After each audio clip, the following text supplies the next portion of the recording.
sometimes God can only allow you to see some things at the level of your maturity. It is immaturity that makes us not to see some things. God blocks some informations. Why? Because you're not matured enough. Because God is also aware aliyowachukua wakamtumikie ni watu, sio malaika. Na mpaka kesho hajaacha kuwatumia watu. Regardless ya mtu wa kwanza aliyekosea, he never stopped using men, and he will never stop using men till the last day. Even after coming Jesus, even Jesus himself, he had to take the flesh. Yesu mwenyewe kuna mahali alifika akasema hivi, roho yangu iradhi lakini mwili dhaifu, ikiwezekana kikombe hiki kiniempuke. Hiyo ni lugha yake, imeongeleka kibiblia, na kwa sababu amesema Yesu, tunaona sio issue sana. Lakini so many times pastors have slept in their homes saying, I don't feel like going today.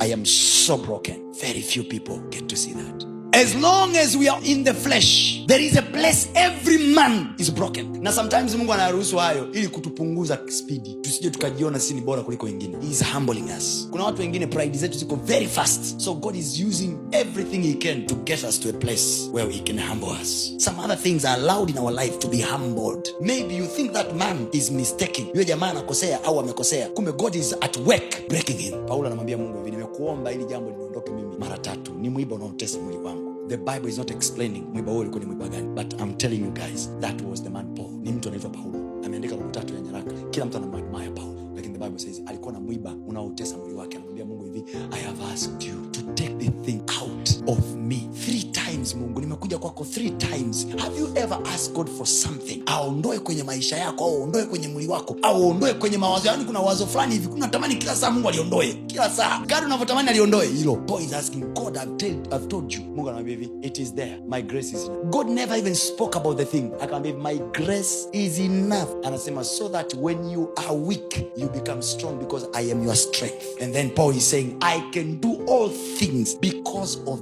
you that strengthen me. Not because I'm smart. Kwamba in my mind, in my life, I have a thing. Na waponya wengine lakini mimi kitu kinaniumiza. Anasema a thorn in my flesh. Can you imagine healing somebody of a certain sickness and you're suffering? Changing people's life in some areas, and that area that you see people are changing. Umewahi kuona watu wanasemaga hivi, pastor, hivi ni kwa nini mimi eneo, mbona nikiwaambia wenzangu hiki kitu kinatokea haraka sana alafu mimi sipati? God is humbling. He's humbling you. Ili usije ukasema hivi, mimi ni master kwenye ile eneo. Unaona mimi nimeshinda hapa, ndio maana nikiwaambia huyu inatika. Niambia huyu. Kuna watu wanaombea wenzao wapate kazi na wanapata, wenyewe wako nyumbani. So that you can always remember, it is God who will give you, not your prayer. It breaks you, it makes you worship him. It makes you go to him humbly. Find out. Walimu wazuri wote wa ndoa zao zinachangamka. So that they may be humbled. Sio shule zao, sio elimu zao. We live by grace. If today you have ate the food, thank God. Usimwambie ambaye hajala, he doesn't know how to work.